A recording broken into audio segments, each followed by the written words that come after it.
What's good? What's good, everybody? Welcome back to another episode of the Urban Platform Speaks.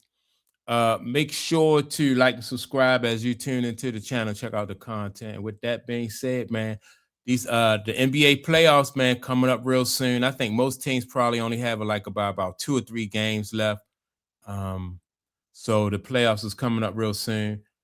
And I just want to say about the Eastern Conference. That's what this video is about. The Eastern Conference, man. I think a lot of people are sleeping on this Eastern Conference, right? The top teams in the Eastern Conference, in my opinion, I think are capable of winning the championship.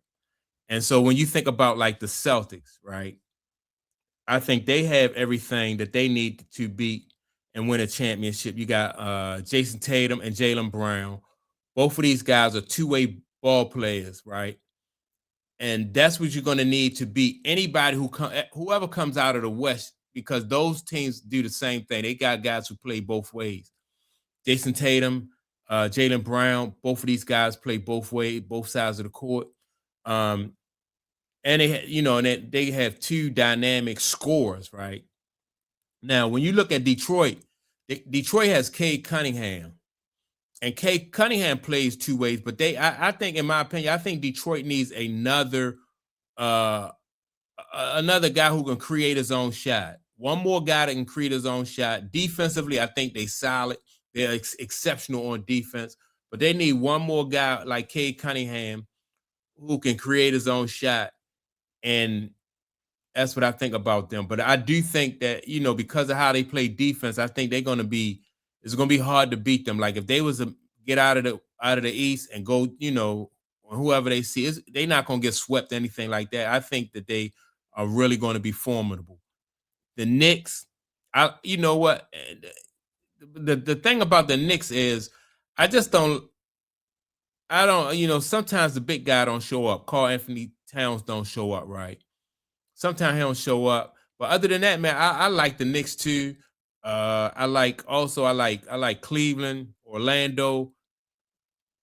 I just don't think that the East, you can really sleep on the East, man. And so this same topic was discussed by Scap, right, on Scap Attack. And so what I'm gonna do is I'm gonna play the audio from Scap Attack, then I'm gonna come back and give my input, some more of my input. Well, we have done it. We have made it to the final week of the NBA's regular season for the 2025-2026 season.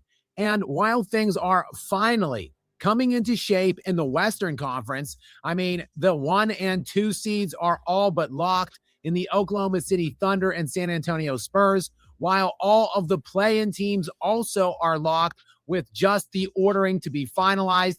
Those teams being the Phoenix Suns, LA Clippers, Portland Trailblazers, and Golden State Warriors, while the Minnesota Timberwolves have daftly tanked their way into basically a lock of the 6th seed in hopes of drawing the LA Lakers. More on that in a quick moment. Houston is very likely to get that 5 seed, with the only bit of intrigue remaining if the Denver Nuggets can leapfrog the LA Lakers, take the 3 seed off of them and dump them into the 4, thus setting up a very tantalizing first-round matchup. I'm sure the NBA league offices' mouths are watering at the prospect of the Denver Nuggets and Minnesota Timberwolves in that 3-6 first-round matchup. And, of course, LeBron James and Kevin Durant in the 4-5. But, yes, virtually the Western Conference has pretty much all been sorted out at this point, with about a week to go. That despite the fact that it has been up in the air in the West 4 weeks, while over in the Eastern Conference, well, things have been seemingly locked in for months, at least at the upper end of the Eastern Conference. That, of course, where the Detroit Pistons have essentially been the 1 seed in the East wire to wire, and they will be the 1 seed, something they've held on to fairly easily, even without their alleged MVP candidate, Cade Cunningham, being out now, dealing with that collapsed lung, while the Boston Celtics, again, they've been great all year behind Jalen Brown, who does look to be MVP caliber, but now Jason Tatum is back and looking pretty well integrated.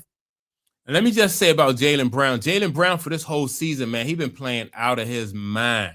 I know at one point in time during the season, Jaylen Brown said that he was the best two-way player in the league, and you can't really, you can't really get no too much pushback. Then he kind of took that back. He said the best two-way player in the league besides Wemby, right? Which I can understand him, changing it up. But other than that, man, I haven't really seen anybody else in the league who has been, who has played at the level of Jaylen Brown. Following that Achilles rupture rehab. So yes, while the top two seeds have been pretty locked in place for a while now, and the Knicks and Cavs basically have been floating between that 3-4 line, they've been battling each other. Right now, it looks like the Knicks will be the 3, though they do only have a 1-game lead on the Cavs. Those have been your top 4 teams and the top 4 favorites in the Eastern Conference, presumptively all season long. But not so fast, because there is a lot of intrigue in the second part of the Eastern Conference, that lower tier, the 5 through 10 seed lines. And in my estimation, 2 teams down there and one very intriguing race that's going on down the stretch here can really help shape the Eastern Conference playoff race, because I think there is at least one, if not 2, dark horse teams down in the lower tier of the Eastern Conference. And things are tight down there, particularly between the 6 through 10 seeds. That is 5 teams separated by just 2 games, with all of these teams having 3 or 4 games remaining to play. Those teams being the Philadelphia 76ers, Toronto Raptors, Charlotte Hornets, Orlando Magic, and Miami Heat. All right, let me just say this right now. As far as I'm not a big fan of the 76ers. I think really I like Tyrese Maxey, but I don't think he have much help with the Sixers, right? Orlando, I'm not a really. I think they solid, but what about?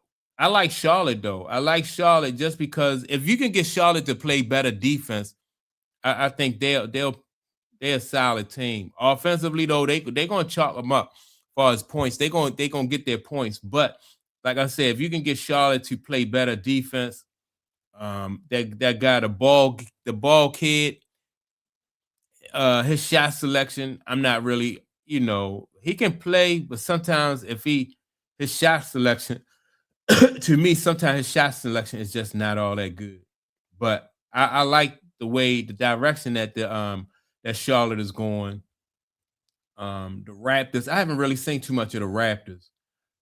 But we'll see. The 76ers, they're in that 6th position right now. So maybe Joel Embiid is going to be healthy and be able to come back, and help them through the playoffs. But just imagine, like, even if the Sixers was to make it, I don't think they would have enough firepower to go up against anybody in the West. So I just don't think so, especially with Joel Embiid health not really being, he's not consistently healthy. And there is a lot to play for all 5 of those teams, because if they, whichever one, can get up to the 6th seed, they would be firmly locked into a playoff series already, while the 7, 8, 9, and 10, of course, will have to sort it out in the play-in range. Whatever that thing is, whoever came up with that need to be fired. So the 6th seed is highly coveted, and I think one team is going to come from out of nowhere to take it. But first, you notice that of the 5 teams I mentioned, none of them were the Atlanta Hawks. The Hawks, who have quietly been one of the very biggest stories in all of basketball and one of the very best teams in all of basketball, at least since the All-Star break, because prior to the break, the Atlanta Hawks were sheer and reprehensible ass.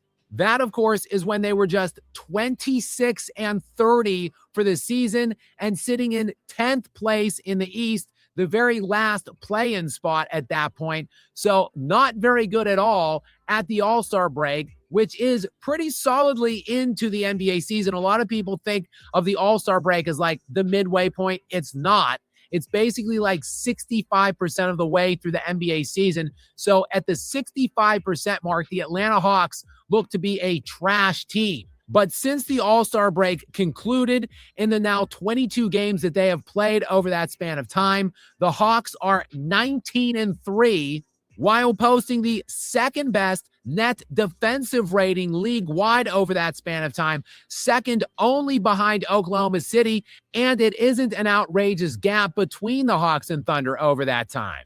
And for their efforts, the Hawks are all the way up to the 5 seed and pretty firmly holding in it. It looks like they will be the 5, which sets up an extremely interesting.